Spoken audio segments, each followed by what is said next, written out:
Good morning student. आज का basically जो हमारा लेक्चर रहेगा, हम लोगों ने अभी तक इकोलॉजी कंप्लीट कर चुके हैं। ठीक है, आज का जो हमारा लेक्चर रहेगा वो बेसिकली किसके लिए रहेगा? जेनेटिक्स के लिए रहेगा। ठीक है, हम लोग अब जेनेटिक्स शुरू करने वाले हैं और आज जितना भी जो बेसिक होगा जेनेटिक्स का वो मैं आपको बताता हुआ चलूँगा और आपको पूरी कोशिश करूँगा जितना भी आपका नीट के लिए और सीबीएसई के लिए कंटेंट इंपॉर्टेंट होता है वो मैं आपको अवेलेबल करवाऊंगा। ठीक है बेटा, तो मेरा नाम रोहित है और मैंने अभी आपके लिए जेनेटिक्स शुरू की है। ठीक है, तो बेटा स्टार्ट करते हैं फर्स्ट लेक्चर जेनेटिक्स का। ठीक है, तो पहले बात करते हैं जेनेटिक्स एक्चुअल में होती क्या है। तो बेटा जेनेटिक्स जो होती है वो हमारी साइंस की वो ब्रांच है, ये हमारी बायोलॉजी की वो ब्रांच है जो कि डील करती है किस किस चीज से, जो डील करती है दो चीजों के साथ। किस किस चीज से? एक हेरिडिटी, एक तो हेरिडिटी और दूसरा वेरिएशन। ठीक है ना, दो चीजों के साथ बेटा डील की जाती है, एक हेरिडिटी और एक वेरिएशन। बेटा हेरिडिटी क्या होती है? हेरिडिटी का मतलब होता है जो भी आपका ट्रांसमिशन होता है एक जनरेशन से दूसरी जनरेशन के पास, एक जनरेशन से एक पेरेंट से दूसरी जो एक पेरेंट से उसकी ऑप्शन के अंदर जो भी आपके कैरेक्टर ट्रांसफर होते हैं, जो भी आपके कैरेक्टर ट्रांसमिशन होते हैं, ठीक है, उसको मैं क्या बोलता हूं? हेरिडिटी बोलता हूं।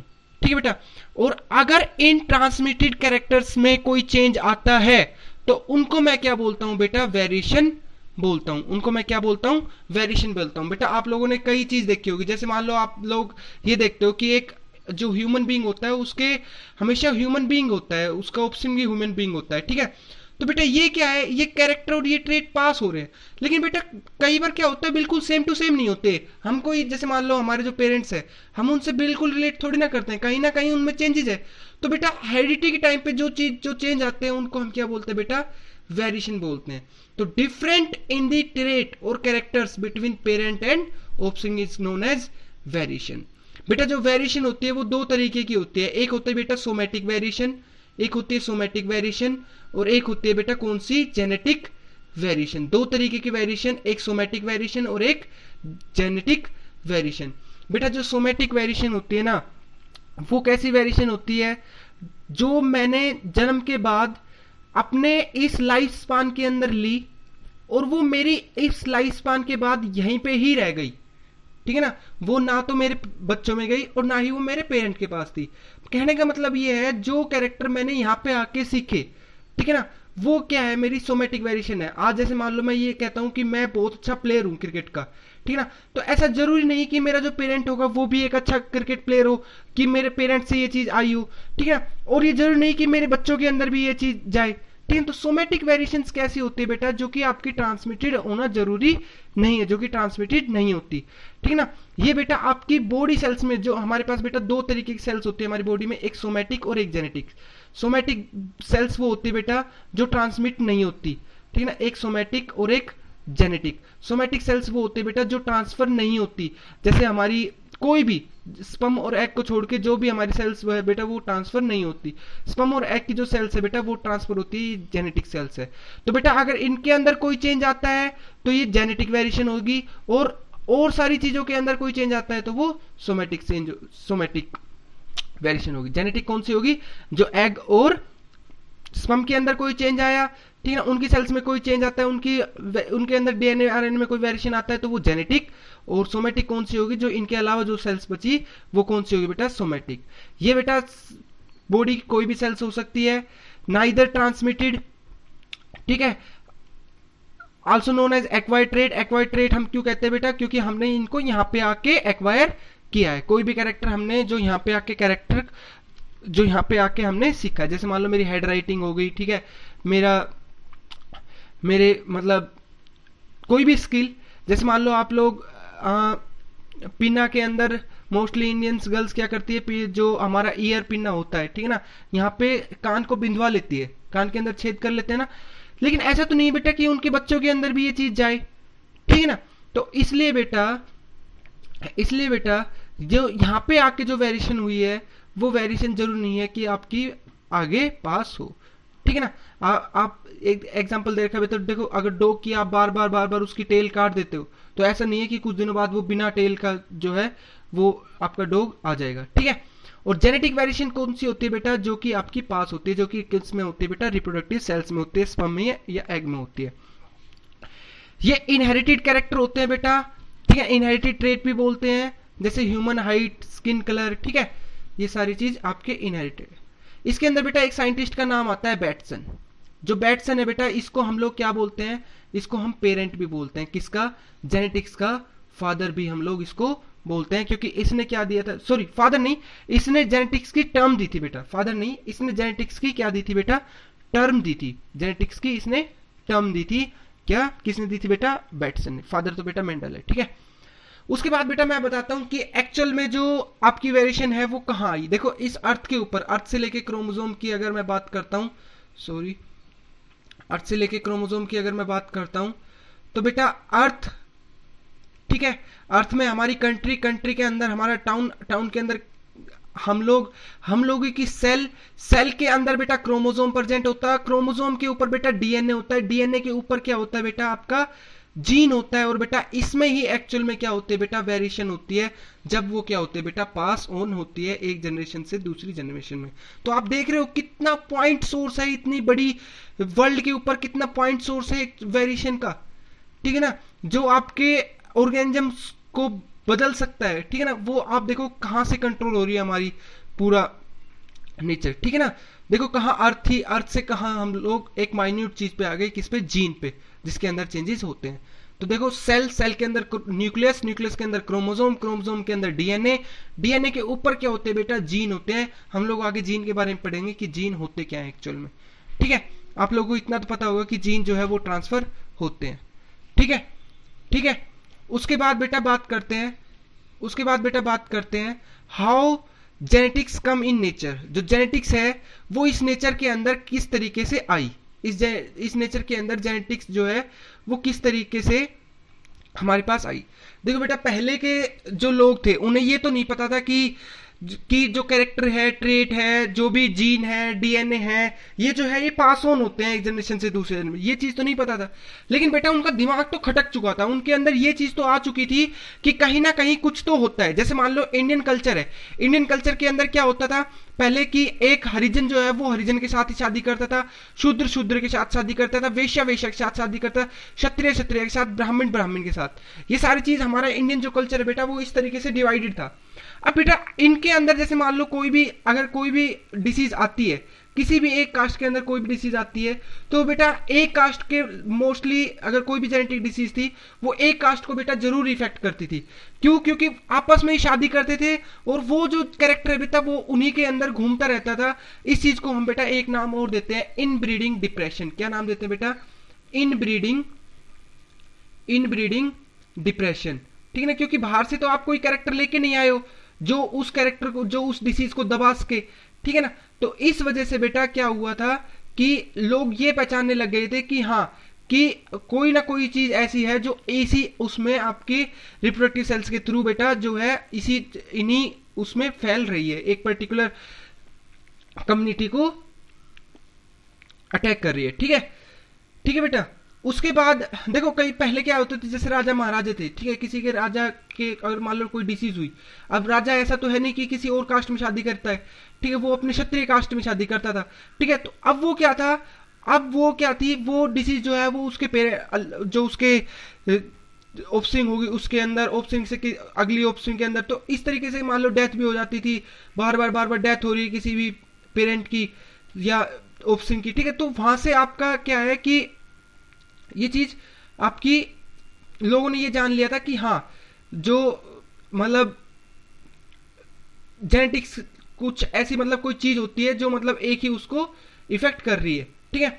उसके बाद दूसरी बात बेटा, वो लोग ये भी जान चुके थे कि सेक्सुअल रिप्रोडक्शन के थ्रू बेटा चेंजेस आते हैं। क्योंकि उन्हें क्या थी बेटा, जब वो पेट वगैरह मतलब पालतू जानवरों को जब अपने पास रख रहे थे बेटा, तो उन्होंने ये देखा था कि वो अच्छी से अच्छी हाइब्रिड वो लोग बना रहे थे, और किस तरीके से बना रहे थे बेटा, सेक्सुअल रिप्रोडक्शन करके, ठीक है ना। उन्हें मिल्क प्रोडक्शन करना है या मीट चाहिए, तो किसी भी तरीके से वो लोग क्या करते थे बेटा, आपकी एक नई प्रोजेनी बनाने के लिए, एक बढ़िया प्रोजेनी बनाने के लिए वो बढ़िया बढ़िया मेल बढ़िया फीमेल इनके बीच में बेटा क्या कराते थे, रिप्रोडक्शन कराते थे, ताकि आपका बढ़िया से बढ़िया आपकी ऑफस्प्रिंग बन सके, ठीक है।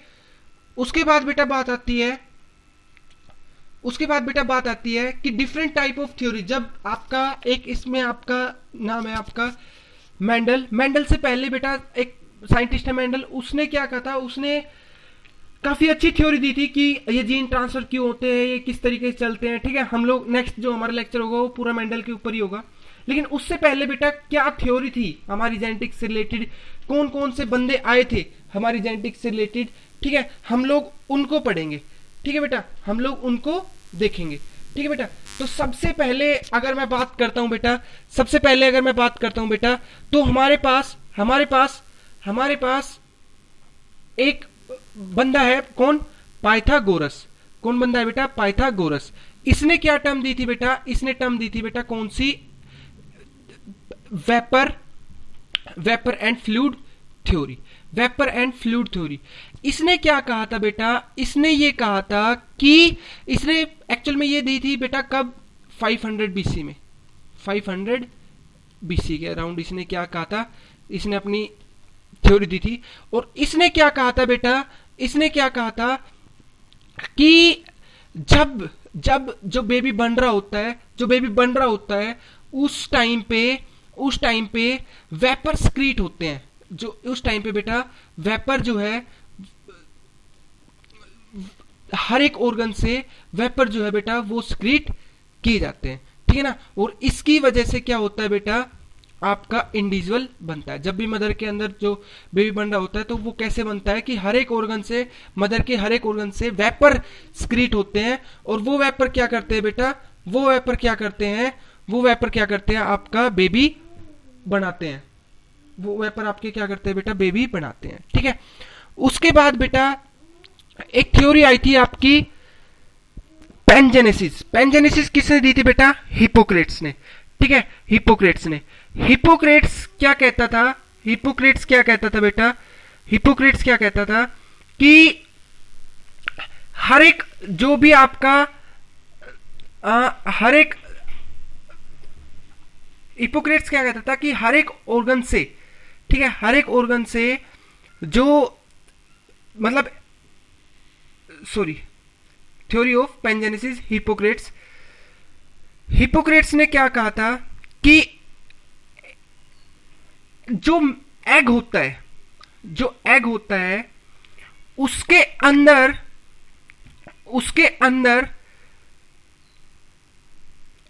अंदर फीमेल या मेल होते हैं, ठीक है ना, फीमेल या मेल होते हैं पहले से ही, ठीक ना, ठीक है, पहले से ही क्या होते हैं, मेल और फीमेल होते हैं। एक सेकेंड रुको, pre formation theory win loan hook, ठीक है बेटा, ठीक है।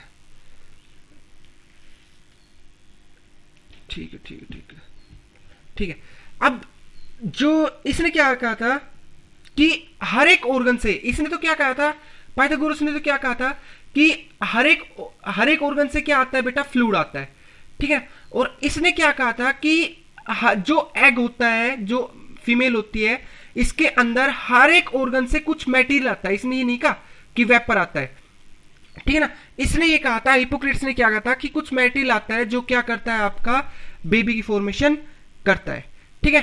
फिर कौन सी थ्योरी में, पैनजेनेसिस। एक बंदा आया था बेटा इसके बाद, एरिस्टोटल ने क्या कहा था कि जो सीमन होता है ना बेटा, वो आपका प्यूरिफाइड ब्लड होता है। वो क्या होता है बेटा, आपका प्यूरिफाइड ब्लड होता है बेटा, प्योर जो है वो ब्लड होता है जो आपकी नए बेबी की फॉर्मेशन करता है। तो बेटा हमने 3 साइंटिस्ट पढ़े, पाइथागोरस वेपर थ्योरी थी कि हर एक बॉडी से, फीमेल के अंदर हर एक बॉडी से आपका क्या आता है, आपका वेपर लाइक स्ट्रक्चर आता है जो कि आपकी फॉर्मेशन करता है नई बेबी की। पैनजेनेसिस में क्या कहा कि हर एक जो फीमेल बॉडी होती है वहां से कुछ मटेरियल निकल के आता है, वेपर नहीं मटेरियल, ठीक है ना। पाइथागोरस के बाद कौन आया? हिपोक्रेट्स। हिपोक्रेट्स के बाद कौन आया? एरिस्टोटल। एरिस्टोटल ने कहा कि जो सीमन होता है बेटा वो आपका क्या होता है? प्योर ब्लड होता है। ठीक है, यहां पे आती है बेटा आपकी, उसके बाद आई बेटा pre formation theory. Pre formation theory क्या कहती है कि अगर जो एग होता है ना बेटा, एग होता है उसके अंदर आपका पहले से ही क्या होता है बेटा? पहले से ही आपकी मेल और फीमेल होता है। ठीक है, मेल भी हो सकता है उसके अंदर और फीमेल भी हो सकता है। ठीक है, और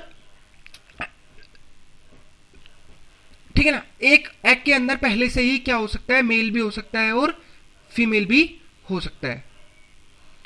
ठीक है, ठीक है। और ये जो साइंटिस्ट थे लियोनार्डो डी विंकी, इन्होंने क्या कहा था कि जो ये मेल और फीमेल की जो फॉर्मेशन होती है ना, इसमें बेटा दोनों ऑफस्प्रिंग, ये सेंटेंस ध्यान रखना बेटा, कि दोनों इस ऑफस्प्रिंग के अंदर दोनों पेरेंट, चाहे वो फीमेल हो चाहे वो मेल हो, दोनों पेरेंट आपके बेटा इक्वली पार्टिसिपेट करते हैं आपके किसके लिए? बेबी की फॉर्मेशन के लिए। ठीक है बेटा। उसके बाद बेटा जो बात आती है, उसके बाद जो बात आई, मेरे साइंटिस्ट जो आए वो आए एवी लोवेनहॉक। लोवेनहॉक ने क्या कहा कि डिफरेंट एनिमल का जो स्पर्म है, ठीक है ना, ठीक है, इसने इसको क्या कहा कि इसने इनको नाम दिया एनिमलक्यूल्स। ठीक है ना, ठीक है, एनिमलक्यूल्स। ठीक है, और ये क्या करते हैं बेटा? ये किससे एसोसिएटेड होते हैं बेटा? ये एग के साथ एसोसिएटेड होते हैं। इनकी एसोसिएशन किसके साथ होती है बेटा? एग के साथ होती है। ठीक है, उसके बाद बेटा एक साइंटिस्ट आए होम्निक्यूल्स। होम्निक्यूल्स ने क्या कहा? होम्निक्यूल्स ने क्या कहा कि जो स्पर्म होता है ना बेटा, स्पर्म जो होता है उसकी टिप के ऊपर, आप देख रहे हो कि यहाँ पे एक स्पर्म है, ठीक है ना, जो स्पर्म होता है इसकी टिप के ऊपर ह्यूमन जो है वो बैठा हुआ होता है। ठीक है ना, लिटिल मैन जो है वो बेटा स्पर्म की टिप पे जो है वो आपका हमेशा रहता है। ठीक है, ठीक है। तो बेटा अब तक देखो, कईयों ने ये कहा कि जो बेबी है वो स्पर्म से बनता है, कईयों ने ये कहा कि जो बेबी है वो एग से बनता है। जो एग से कहने वाले थे उनको बोला हमने ओविसिस्ट, और जो स्पर्म से कहने वाले, जैसे मान लो होम्निक्यूल्स हो गया, ठीक है, जो स्पर्म से कहने वाले थे उनको हमने बोला बेटा क्या? आपका स्पर्मेटिस्ट। उन साइंटिस्ट को हमने स्पर्मेटिस्ट बोला और इनको हमने ओविसिस्ट बोला। ठीक है बेटा, एक बार दोबारा से हम लोग देख लेते हैं। पाइथागोरस ने क्या कहा कि हर एक ऑर्गन से क्या आता है? फीमेल के हर एक ऑर्गन से क्या आता है? वेपर आता है जो कि फॉर्मेशन करता है। पैनजेनेसिस में हिपोक्रेट्स ने क्या कहा कि कुछ मेटल आता है। एरिस्टोटल ने क्या कहा कि प्योर ब्लड आता है। लियोनार्डो डी विंकी ने क्या कहा कि मेल और फीमेल दोनों इक्वली पार्टिसिपेट करते हैं। लीवनहुक ने क्या कहा कि एनिमलक्यूल्स नाम जो स्पर्म्स होते हैं वो उनकी एसोसिएशन होती है एग के साथ। होमनक्यूल्स क्या बोला कि जो स्पर्म्स होता है उसके ऊपर जो लिटिल मैन है वो हमेशा उसके ऊपर प्रेजेंट रहता है। ठीक है बेटा। फिर बात आई एक तगड़ा साइंटिस्ट, एक बहुत बड़े साइंटिस्ट, थ्योरी ऑफ एपिजेनेसिस, के.एफ. वुल्फ। ठीक बेटा, ये इसका नाम याद रखना, जिसका नाम है के.एफ. वुल्फ। इसने क्या कहा? इसने इन सबको, जो प्री फॉर्मेशन थ्योरी है, ठीक है ना, कि स्पर्म से आता है, एग से आता है, इन सबको जो है वो इन सबको क्या कर दिया? फेल कर दिया। और ये कहा कि गैमीट्स होते हैं बेटा जो कि ट्रांसफर होते हैं, जो कि फर्टिलाइजेशन के टाइम पे मिलते हैं, ठीक है ना, और ये जो है बेटा नया बेबी हमारा बनाते हैं। ठीक है ना, तो इसकी जो बेटा सबसे एडवांस उस टाइम पे आपकी थ्योरी थी। उसके बाद बेटा पार्टिकुलेट्स जो था, पार्टिकुलेट्स थ्योरी थी, उसने क्या कहा कि सेक्सुअल रिप्रोडक्शन के टाइम पे दोनों, both individual unit together to form a new individual. ठीक है ना, अगर मेल पेरेंट डोमिनेंट हुआ बेटा सेक्सुअल रिप्रोडक्शन के टाइम पे तो उस बंदे को मेल होता है, और अगर फीमेल पेरेंट डोमिनेंट हुई, फीमेल जो है अगर डोमिनेंट हुई तो उस पे क्या उनकी क्या होती है बेटा? फीमेल होती है। तो इसने बेटा कंसेप्ट क्या दिया? By parental inheritance. इस स्ट्रक्चर को अगर आप देख रहे हो तो ये कौन है बेटा? ये है आपका लेमार्क। ठीक है ना, लेमार्क ने क्या कहा था कि बेटा जो कैरेक्टर होते हैं, जो हम लोग यहाँ पे कैरेक्टर एक्वायर करते हैं इस नेचर में आने के बाद, वो क्या होते हैं बेटा? ट्रांसफर होते हैं। ठीक है, इसके बारे में हम लोग नेक्स्ट पढ़ेंगे, आगे जाके पढ़ेंगे। चार्ल्स डार्विन, चार्ल्स डार्विन ने क्या कहा था बेटा, चार्ल्स डार्विन ने भी अपनी थ्योरी दी थी, और इस थ्योरी के अकॉर्डिंग क्या था कि जो बॉडी होती है एनिमल की, जो बॉडी होती है वो माइन्यूट पार्टिकल जो है वो प्रोड्यूस करती है, और वो कहाँ इकट्ठे हो जाते हैं बेटा, ब्लड के अंदर इकट्ठे हो जाते हैं, चाहे वो मेल हो, एक तरफ मेल ले लो, एक तरफ फीमेल ले लो। इसके अंदर भी क्या होता है बेटा, हर एक ऑर्गन माइन्यूट पार्टिकल रिलीज करते हैं, और इसके भी माइन्यूट पार्टिकल रिलीज करते हैं, और ये दोनों मिलके बेटा क्या बनाते हैं, आपके ऑर्गेनिज्म को बनाते हैं। इसके हर एक ऑर्गन से माइन्यूट पार्टिकल रिलीज होके, मेल के हर एक ऑर्गन से माइन्यूट पार्टिकल रिलीज होके ब्लड में आते हैं, और फीमेल के हर एक ऑर्गन से माइन्यूट पार्टिकल मिल के ब्लड में आते हैं, और ये बेटा फ्यूज करके क्या बनाते हैं, ऑफस्प्रिंग बनाते हैं। इसने ये कहा था चार्ल्स डार्विन ने। उसके बाद बेटा एक साइंटिस्ट आए वेसमैन। वेसमैन ने उस टाइम पे काफी एडवांस थ्योरी दी, जर्म प्लाज्म थ्योरी, और इसने बेटा क्या कहा कि हमारी बॉडी के अंदर बेटा दो तरीके की सेल्स होती है, जर्म प्लाज्म थ्योरी दी। इसने क्या कहा कि दो तरीके की सेल्स होती है बेटा, एक होती है हमारे पास सोमैटिक सेल्स, और एक होती है बेटा कौन सी, जेनेटिक सेल्स। जो सोमैटिक सेल्स होती है बेटा वो जो है वो ट्रांसफर नहीं होती, और जो जेनेटिक सेल्स होती है बेटा वो ट्रांसफर होती है। ठीक है बेटा। उसके बाद एक दो साइंटिस्ट आपके और जो हम लोग इसके अंदर पढ़ेंगे, जेनेटिक्स के अंदर पढ़ेंगे, ठीक है, उनके नाम आपको और बता देता हूं, इनको हम आगे जाके पढ़ेंगे। मूलर, जोसेफ मूलर, इन्होंने क्या कहा था बेटा, इनका ये मानना था कि आपकी जो, इन्होंने क्या कहा था कि म्यूटेशन वगैरह, आपकी रेडिएशन वगैरह के थ्रू इन्होंने स्टडी की थी जेनेटिक्स के अंदर, म्यूटेशन से जो रेडिएशन से जो म्यूटेशन आती है उसके बारे में स्टडी की थी। मॉर्गन ने आपका लिंकेज के बारे में स्टडी की थी, और गैरोल्ड ने क्या किया था बेटा, ह्यूमन जेनेटिक्स के ऊपर स्टडी की थी, और इसने जो डिसीज थी फिनाइलकीटोन्यूरिया, इसके ऊपर रिसर्च की थी। ठीक है बेटा। अभी तक आज के लेक्चर में हमने देखा कि जेनेटिक्स क्या होती है, स्टडी क्या होती है, क्यों जरूरत पड़ी, और कुछ एक जो थ्योरीज थी बेटा इससे रिलेटेड हम लोगों ने उसके बारे में बेटा स्टडी की है। ठीक है ना, हम लोगों ने अभी तक उसके बारे में स्टडी की है। नेक्स्ट जो बेटा हमारा टॉपिक होगा, वो बेसिकली हम लोग किसके बारे में पढ़ेंगे बेटा, वो बेसिकली हमारा किससे रिलेटेड होगा बेटा, वो हमारा एक बंदा जो है कौन, फादर ऑफ जेनेटिक्स, नाम क्या है उसका, नाम है बेटा मेंडल। नेक्स्ट चैप्टर में बेटा हम लोग किसके बारे में पढ़ेंगे, मेंडल के बारे में। Okay, thank you guys.